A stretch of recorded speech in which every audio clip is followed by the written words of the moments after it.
എന്തായാലും കൃത്യമായ തെളിവ് ഉൾപ്പെടെ പരാതിക്കാരി പോലീസിന് കൈമാറിയിട്ടുണ്ട്. അതുകൊണ്ട് തന്നെയാണല്ലോ ഇപ്പോൾ ജാമ്യമില്ലാ വകുപ്പ് പ്രകാരം നിവിൻ പോളിക്കെതിരെ കേസെടുത്തിരിക്കുന്നത്.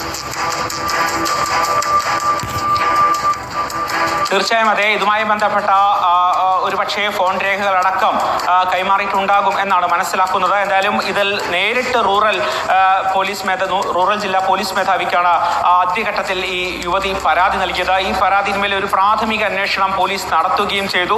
അതിനുശേഷമാണ് ഇതിൽ നടപടിയെടുക്കേണ്ടതാണ്, FIR ഇടേണ്ടതാണ് എന്ന് പോലീസ് തിരിച്ചറിഞ്ഞത്. അതിനുശേഷം ഇന്ന് ഇതുമായി ബന്ധപ്പെട്ട FIR രജിസ്റ്റർ ചെയ്യുകയായിരുന്നു.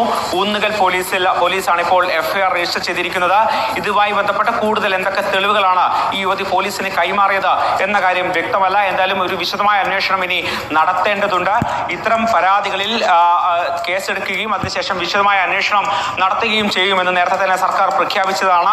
ഇതിന്റെ ഭാഗമായിട്ടാണ് ഇത്തരത്തിലുള്ള പരാതികളിൽ ഉടൻ തന്നെ FIR ഇടുകയും അന്വേഷണത്തിലേക്ക് പോലീസ് കടക്കുകയും ചെയ്തിരിക്കുന്നത്.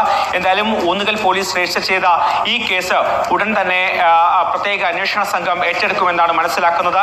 നിലവിൽ എറണാകുളം ജില്ലയിൽ തന്നെ നിരവധി കേസുകൾ നിലവിലുണ്ട്. ഈ കേസുകളിലൊക്കെ തന്നെ അന്വേഷണം ഒരു ഭാഗത്ത് മുന്നോട്ട് പോവുകയാണ്. അതിനൊപ്പം ഈ പരാതിയും ഈ കേസും കൂടി ഈ പ്രത്യേക അന്വേഷണ സംഘം അടുത്ത ദിവസം ഏറ്റെടുക്കാനാണ് സാധ്യത. ഈ സംഭവം നടന്നത് ദുബായിലാണ്. അതുകൊണ്ട് തന്നെ അത്തരത്തിലുള്ള ചില വെല്ലുവിളികളുണ്ട്. ഇതിൽ തെളിവുകൾ കണ്ടെത്തുക, അതോടൊപ്പം തന്നെ ഈ ക്രൈം നടന്ന സ്ഥലത്ത് പോയി പരിശോധന നടത്തുക തുടങ്ങിയ വെല്ലുവിളികളൊക്കെ തന്നെ പോലീസിന് മുമ്പിലുണ്ട്. ഈ കാര്യങ്ങളൊക്കെ തന്നെ പ്രത്യേക അന്വേഷണ സംഘം നടത്തേണ്ടതുണ്ട്. എന്തായാലും വരും ദിവസങ്ങളിൽ ഇതുമായി ബന്ധപ്പെട്ട ഈ യുവതിയുടെ തുടരുക. ഇപ്പോൾ സായ് കുമാർ കൂടി ചേരുന്നുണ്ട് വിശദാംശങ്ങളുമായി. സായി, ഈ ഹേമ കമ്മിറ്റി റിപ്പോർട്ട് പുറത്തു വന്നതിന് ശേഷം തുടർച്ചയായി എത്ര പേർക്കെതിരെയാണ് ഓരോ നടന്മാരും കുരുക്കിലേക്ക് വീണുകൊണ്ടിരിക്കുകയാണ്. ഇപ്പോൾ ഒടുവിൽ നിവിൻ പോളിക്കെതിരെയും പീഡന പരാതിയാണ് നൽകിയിരിക്കുന്നത്. ദുബായിൽ വെച്ച് പീഡിപ്പിച്ചെന്നാണ് പരാതിക്കാരുടെ മൊഴിയിലാണ് ഇപ്പോൾ ജാമ്യമില്ലാ വകുപ്പും ചുമത്തിയിരിക്കുന്നത്. അങ്ങനെ സിനിമാ മേഖലയിലുള്ള യുവനടന്മാർക്ക് ഉൾപ്പെടെ വലിയ രീതിയിൽ വെട്ടിലാകുന്ന ഒരു സാഹചര്യമാണ്. പുതിയ കൂടുതൽ വെളിപ്പെടുത്തലുകളാണ് വന്നുകൊണ്ടിരിക്കുന്നത്.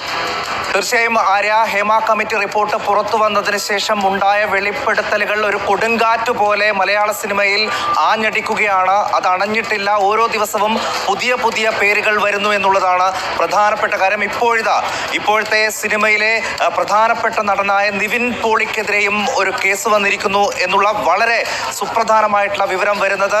നേരത്തെ നമുക്കറിയാം ജയസൂര്യ, മുകേഷ്, സിദ്ദിഖ്, ഏറ്റവും ഒടുവിൽ ബാബുരാജ് അടക്കമുള്ള നടന്മാർ ഇപ്പോൾ നിയമ നടപടി നേരിടുകയാണ്, കോടതി കയറുകയാണ്. പല ആളുകളുടെയും വാദം നടക്കുന്നു, മുൻകൂർ ജാമ്യത്തിനായി ശ്രമം നടക്കുന്നു.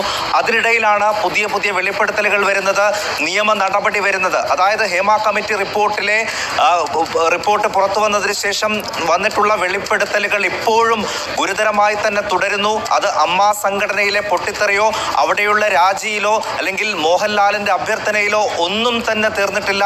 സധൈര്യം ഇത്തരം പരാതികൾ, അനുഭവങ്ങൾ ധൈര്യസമേതം പരാതിയായി ഉന്നയിക്കാൻ ഈ പീഡനം നേരിട്ട ആളുകൾ ഇപ്പോൾ രംഗത്ത് വരുന്നു എന്നുള്ളത് തന്നെയാണ് നമുക്ക് അറിയാൻ കഴിയുന്നത്. പ്രത്യേക അന്വേഷണ സംഘത്തിന്റെ അന്വേഷണം ഈ വെളിപ്പെടുത്തലുകളുടെ അടിസ്ഥാനത്തിൽ നടക്കുന്നുണ്ട്, തെളിവെടുപ്പ് നടക്കുന്നുണ്ട്. കഴിഞ്ഞ ദിവസം VK പ്രകാശിനെതിരെ ഒരു യുവ കഥാകൃത്ത് മൊഴി നൽകിയിരുന്നു. അതിലൊക്കെ തെളിവെടുപ്പ് കൊല്ലത്തടക്കം നടത്തി. അപ്പറഞ്ഞ കാര്യങ്ങളിലൊക്കെ സത്യാവസ്ഥയുണ്ടെന്ന് അന്വേഷണ സംഘത്തിന് ബോധ്യപ്പെട്ടു. അപ്പോൾ ആ അന്വേഷണം IPS ഉദ്യോഗസ്ഥരുടെ, മുതിർന്ന IPS ഉദ്യോഗസ്ഥർ, വനിതാ ഉദ്യോഗസ്ഥരടക്കമുള്ള ടീം ഒരു വശത്ത് അന്വേഷണം വേഗത്തിൽ തന്നെ പുരോഗമിക്കുന്നു. അതിനിടയിലാണ് ഇപ്പോൾ നിവിൻ പോളിയെ പോലെയുള്ള ഇപ്പോഴത്തെ യുവ സിനിമക്കാരിൽ തിളങ്ങി നിൽക്കുന്ന ഒരു നടനെതിരെയും ഇത്തരം പരാതികൾ വരുന്നത്, അതിൽ കേസെടുക്കുന്നത്.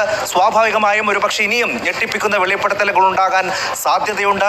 ജയസൂര്യ കഴിഞ്ഞ ദിവസം ഒന്നിലധികം പരാതികൾ ഇപ്പോൾ ജയസൂര്യക്കെതിരെയുണ്ട്. അദ്ദേഹം കഴിഞ്ഞ ദിവസം ഫേസ്ബുക്ക് പോസ്റ്റ് ഇട്ടത് ഇത് വ്യാജ പരാതിയാണ്, താൻ സത്യം തെളിയിക്കും എന്നൊക്കെ ഈ പറയുന്ന നടന്മാരൊക്കെ പറയുന്നുണ്ട്. അവർ മുൻകൂർ ജാമ്യത്തിന് ശ്രമിക്കുന്നുണ്ട്. പക്ഷെ അപ്പോഴും ആരെയും പരാതികൾ അവസാനിക്കുന്നില്ല.